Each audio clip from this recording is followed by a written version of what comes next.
Hi అండి, అందరూ బాగుండాలని కోరుకుంటూ ఇది రీసెంట్గా అమెరికాలో రిజిస్టర్ అయిన ఒక కేసు. ఈ కేసు ఎందుకు నేను వీడియో చేస్తున్నాను అని అంటే, అమెరికాలో ఒక చిన్న తప్పుకి పెద్ద మూల్యం చెల్లించడం జరిగింది. అదేమిటో చెప్పే ముందు ఒక చిన్న రిక్వెస్ట్ అండి, మీరు ఈ వీడియో చూస్తుంటే కనుక దయచేసి ఒక లైక్ చేయండి, షేర్ చేయండి, తప్పకుండా సబ్స్క్రైబ్ అయితే చేసుకోండి. అమెరికాలో రీసెంట్గా ఒక కేసు అయితే ఫైల్ అయిందండి. అది ఒక కంపెనీ మీద ఒక ఇండివిజువల్ అమెరికన్ సిటిజన్ను Department of Justice civil rights ద్వారా కేసు ఫైల్ చేయడం జరిగింది.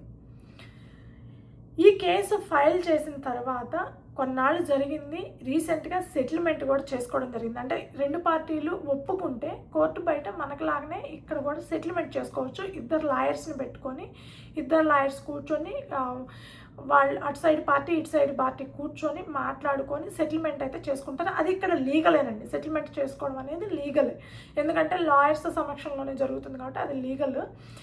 సో ఆ కంపెనీ వచ్చేసి ఒక స్టాఫింగ్ కంపెనీ అండి. ఆ ఇండివిజువల్ వచ్చేసి అమెరికన్ సిటిజన్.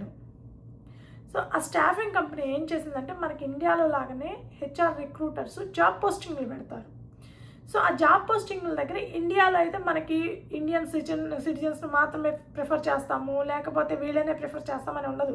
ఎందుకంటే సహజంగా 99.99% మనకి ఆల్మోస్ట్ అందరం ఇండియన్స్మే ఉంటాం కాబట్టి ఆ ఛాన్స్ ఉంటుంది కాబట్టి నార్మల్గా పోస్ట్ చేస్తారు. కానీ ఇక్కడ ఇమిగ్రేషన్ కంట్రీ కాబట్టి ఇది, సో వీసాకి ప్రిఫరెన్స్ ఉందా, లేదంటే మేము వీసా స్పాన్సర్ చేస్తాము చెయ్యము, లేదంటే ఓన్లీ సిటిజన్స్ని గ్రీన్ కార్డు హోల్డర్స్ని ప్రిఫర్ చేస్తాం, ఇలా పర్టికులర్గా మనం అప్లై చేసేటప్పుడు క్లియర్గా తెలుస్తుందన్నమాట.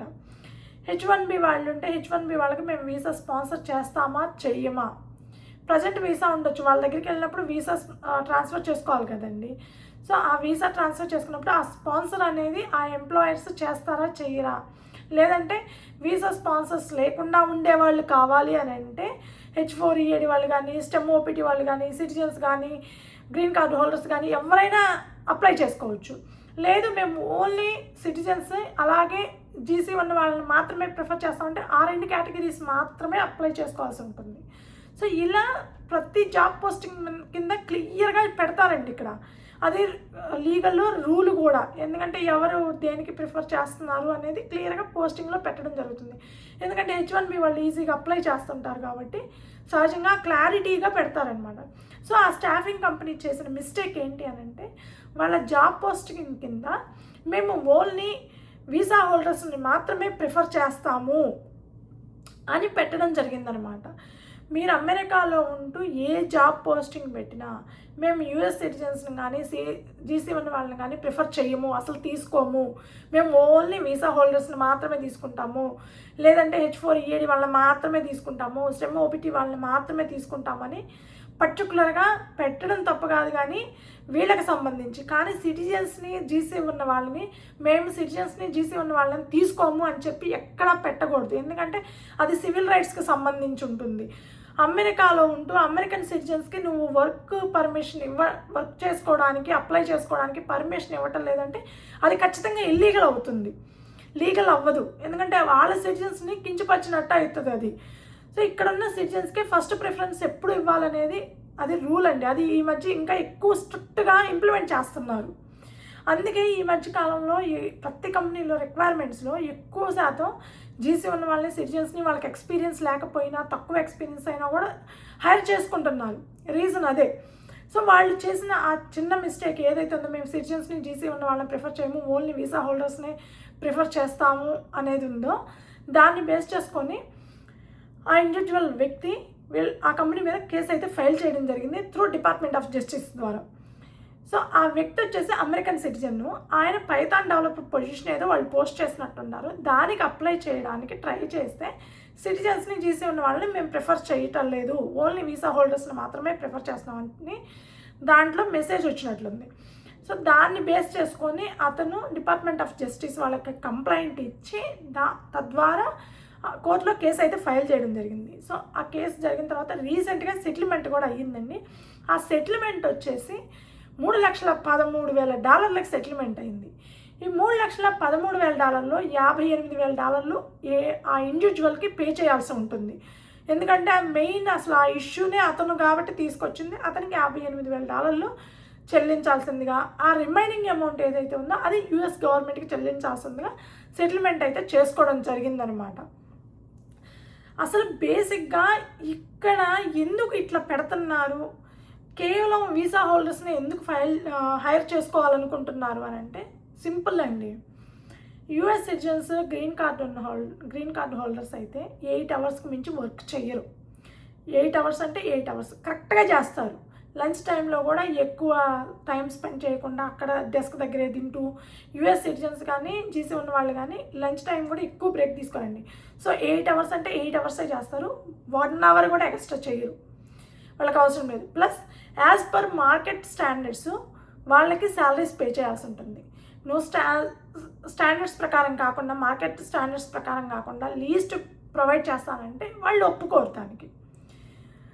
బట్ అదే సిచ్యువేషన్లో వీసా హోల్డర్సో, డిపెండెంట్సో, స్టెమ్ ఓపీటీ వాళ్ళు అయితే కనుక వాళ్ళకంటే చాలా తక్కువ మొత్తానికి పనిచేస్తారు. ఇప్పుడు ఫర్ ఎగ్జాంపుల్ సిటిజన్కి $100 ఇవ్వాలండి ఆ పర్టికులర్ జాబ్కి.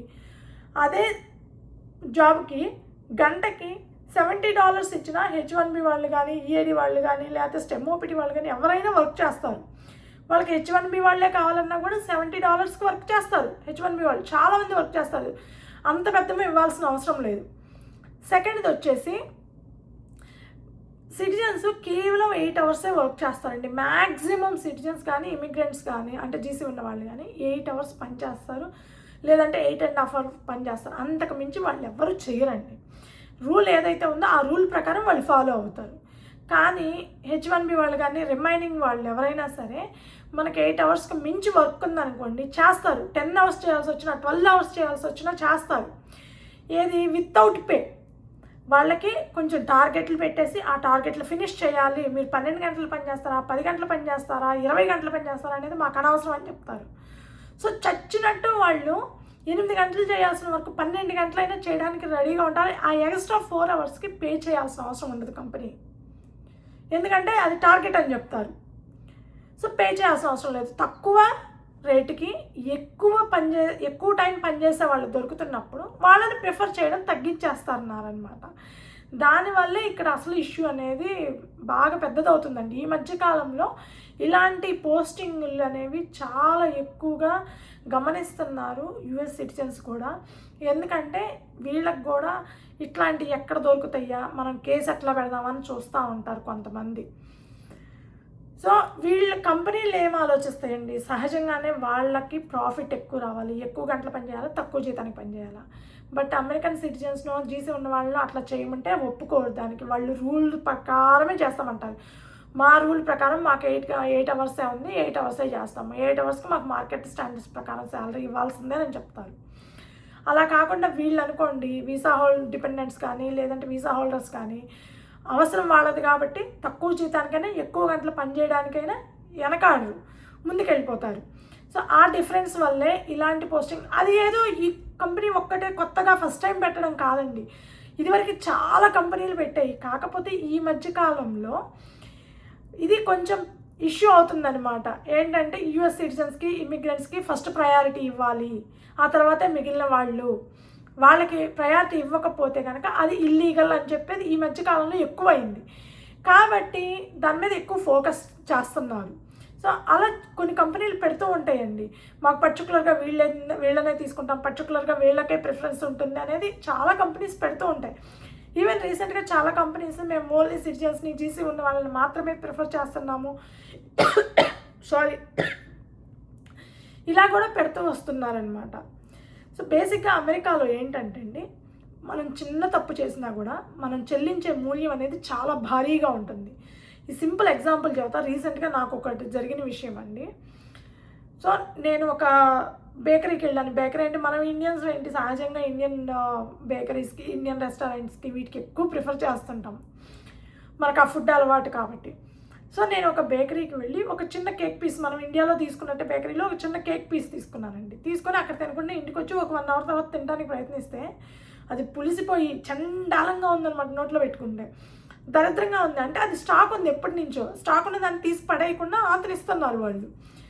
సో అలా తీసుకొని మేమేం చేసామంటే యూజువల్గా దాన్ని ఫుడ్ టెస్ట్కి పంపించేసి ఫుడ్ టెస్ట్లో మనకి అది చెడిపోయిందని డాక్యుమెంట్ వచ్చిందంటే, రిజల్ట్ వచ్చిందంటే మనం ఆ కేసు వేయచ్చు. లాయర్ని పట్టుకొని ఫుడ్కి సంబంధించిన కేసులు వాదించే లాయర్లు వేరుగా ఉంటారు ఇక్కడ. సో ఆ లాయర్ని పట్టుకొని మనం కేసు ఫైల్ చేయొచ్చు ఆ రిపోర్ట్ని పట్టుకొని. సో సహజంగా ఇండియన్స్ ఏంటంటే అంత దూరం వెళ్ళరు. ఎందుకులే ఏముందిలే చిన్నదే కదా, సేమ్ ఇండియాలో లాగానండి, ఏముందిలే చిన్నదిలే అని వదిలేస్తాం. సో మేమేం చేసామంటే అట్లా అంత దూరం పోకుండా ఆ కేక్ బాగలేదని చెప్పి తిరిగి వాళ్ళకి ఆ బేకరీ వాళ్ళకి ఫోన్ చేసి చెప్పడం జరిగింది అనమాట. ఏంటి చెడిపోయింది, మాకు ఎందుకు ఇచ్చారు అని చెప్పి. చెడిపోయింది మాకు ఎందుకు ఇచ్చారు అని అంటే వెంటనే మా డబ్బులు మాకు ఇచ్చారు. ఇక్కడ చాలా వరకు మనం ఫోన్ చేసి అడిగితే మన డబ్బులు మనకి ఇస్తారు, లేదంటే కేసు పెట్టేసి అవకాశాలు. అమెరికన్ సిటిజన్స్ అయితే ఖచ్చితంగా కేసు పెడుతుంటారండి. అది నేను తిన్నాను కాబట్టి తెలిసిపోయింది బాగలేదని. పిల్లలు తింటే పరిస్థితి ఏంటండి? సో డయేరియా లాంటివి ఏమన్నా వచ్చినాయి అనుకోండి ఆ ఫుడ్ తినటం వల్ల, ఇమ్మీడియట్గా మనం హాస్పిటల్కి వెళ్తాం. హాస్పిటల్కి వెళ్ళినప్పుడు డాక్టర్ ఇండియాలో లాగా ఏం అడుగుతారు, మీరు ఏం తిన్నారు, ఏం ఫుడ్ తిన్నారు. సో ఇది తిన్నాము, సో అది తినటం వల్ల అయిందని చెప్పి డాక్టర్ రిపోర్ట్ ఇచ్చినా, ఆ ఫుడ్ తినటం వల్ల పిల్లలకి డయేరియా వచ్చిందని డాక్టర్ రిపోర్ట్ ఇచ్చినా ఇమ్మీడియట్గా వాళ్ళ మీద కేసు వేయొచ్చు అనమాట. అంత స్ట్రిక్ట్గా ఉంటాయి ఫుడ్కి సంబంధించి. కానీ దేనికి సంబంధించి అయినా అమెరికాలో రూల్స్ అనేవి. సో ప్రతి చిన్న తప్పుకి, మనం ఎంత చిన్న తప్పు తెలిసి చేసినా తెలియక చేసినా తప్పే ఇక్కడ.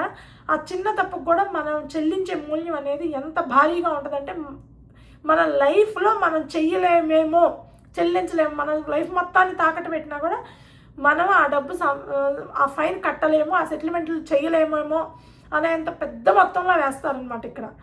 సో ఇదండి రీసెంట్గా అమెరికాలో జరిగిన ఒక ఇష్యూ. ఈ వీడియో మీకు నచ్చుంటే కనుక దయచేసి ఒక లైక్ చేయండి, షేర్ చేయండి, తప్పకుండా సబ్స్క్రైబ్ అయితే చేసుకోండి. Thank you.